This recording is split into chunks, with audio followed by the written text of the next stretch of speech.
Masya Allah, inilah bukti kepedulian Rusia pada Islam. Hadiah untuk umat muslim di Crimea, sebuah masjid agung Simferopol yang segera diresmikan. Begini penampakannya.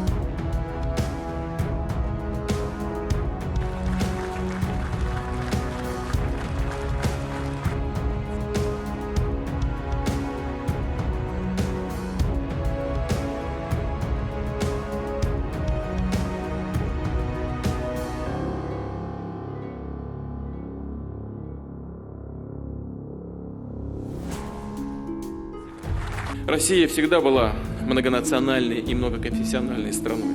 Она так и создавалась. Во взаимообогащении культур, традиций, религий заключались и заключаются до сих пор.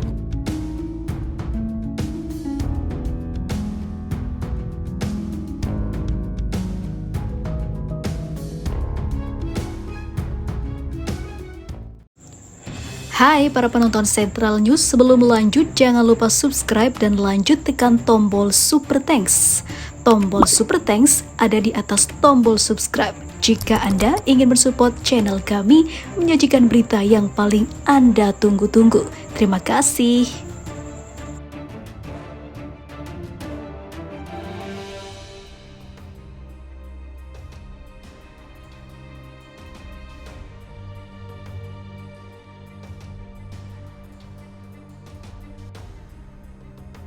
Masjid Agung Simferopol yang berdiri megah di Crimea merupakan masjid terbesar di wilayah yang sudah bergabung dengan Rusia tersebut. Masjid ini telah menjalani proses akhir pembangunan untuk segera diresmikan. Para ahli telah mulai pencegatan kubah-kubah Masjid Agung atau pengecetan kubah-kubah Masjid Agung Simferopol. Tweet Kedutaan Besar Kedubes Rusia di Indonesia. Kedubes Rusia menjelaskan selama proses pengecatan, cat dari bahan alami akan digunakan demi ketahanan dan juga keawetan warna. Warna-warna utamanya adalah biru, merah, dan juga emas. Masjid Agung Simferopol memiliki satu kubah besar dengan diameter 19 meter. Kubah-kubah yang menopang kubah ini dan 8 kubah yang lain lebih kecil. Ornamen ini tidak seperti yang lain di dunia yang dirancang khusus untuk Masjid Agung Simferopol, papar Kedubes Rusia. Ervin Musayev, penasihat wali kota Crimea, mengatakan akhir tahun lalu ada kemajuan 85% dalam pembangunan masjid menurut laporan RT Arabic. Dia mengatakan pembangunan akan selesai pada tahun 2023 ini dan Departemen Urusan Agama Umat Islam akan bertanggung jawab atas masjid tersebut.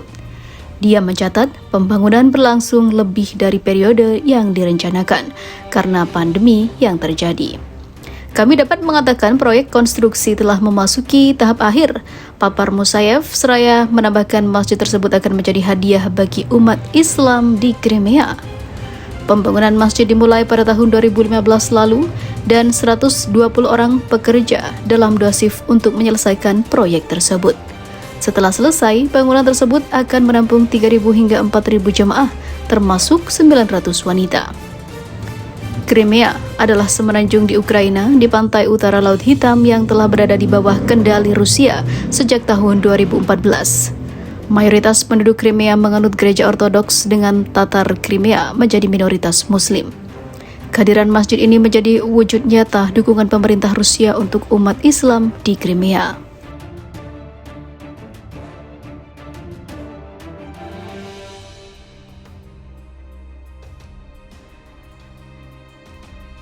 Delegasi Hamas ke Rusia dapat dukungan, lalu bertemu dengan Ramzan Kadyrov yang juga memberi dukungan untuk Hamas dari jetnya.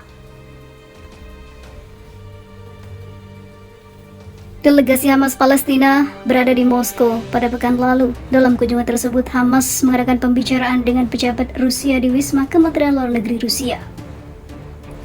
Dilansir dari Al Monitor, kunjungan Hamas ke Moskow terjadi pada saat hubungan Rusia dan Israel tengah tegang, sebab Israel ikut campur dalam urusan Rusia dan Ukraina. Delegasi Hamas dipimpin oleh Kepala Kantor Hubungan Internasional Musa Abu Marzuk, termasuk dalam rombongan adalah anggota Biro Politik Gerakan terutama Fatih Hamad dan juga Hussam Badran. Hubungan antara Moskwa dan Tel Aviv memburuk setelah Tel Aviv mengatakan serangan terhadap Rusia terhadap Ukraina adalah hal yang sangat memalukan. Bahkan di sisi lain, jika kita melihat serangan Israel ke Palestina justru lebih lama dan lebih mengerikan. Invasi itu disebut Israel sebagai pelanggaran mencolok terhadap tatanan internasional. Dalam sebuah pernyataan yang diterbitkan oleh Russia Today, Kementerian Luar Negeri Rusia mengatakan bahwa Israel sedang mencoba mengeksploitasi situasi di sekitar Ukraina untuk mengalihkan perhatian masyarakat internasional dari konflik Palestina-Israel. Konflik Palestina-Israel merupakan salah satu konflik tertua yang belum terselesaikan hingga saat ini.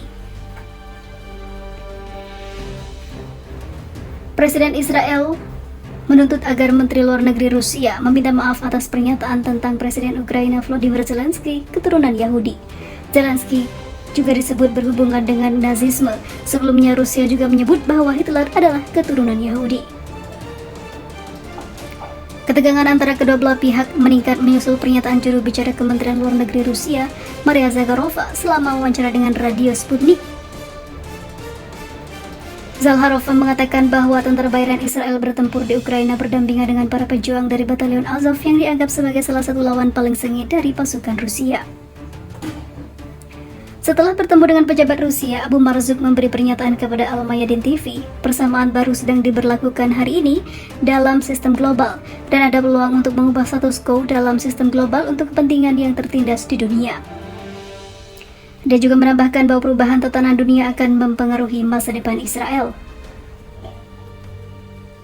Sebuah sumber terkemuka di Hamas yang berada di antara delegasi kunjungan ke Moskow mengatakan kepada Al Monitor dengan syarat anonim bahwa kunjungan itu unik dan luar biasa karena diketahui Rusia juga memasak senjata untuk membantu Hamas melawan Israel.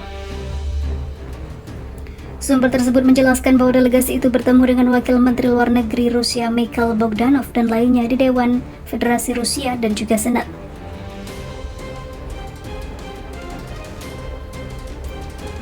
Pembicaraan dengan pejabat Rusia bagaimanapun lebih terfokus pada pengembangan dukungan Rusia untuk Palestina, membawa hubungan antara Hamas dan Moskow ke tingkat baru yang lebih maju dan lebih erat.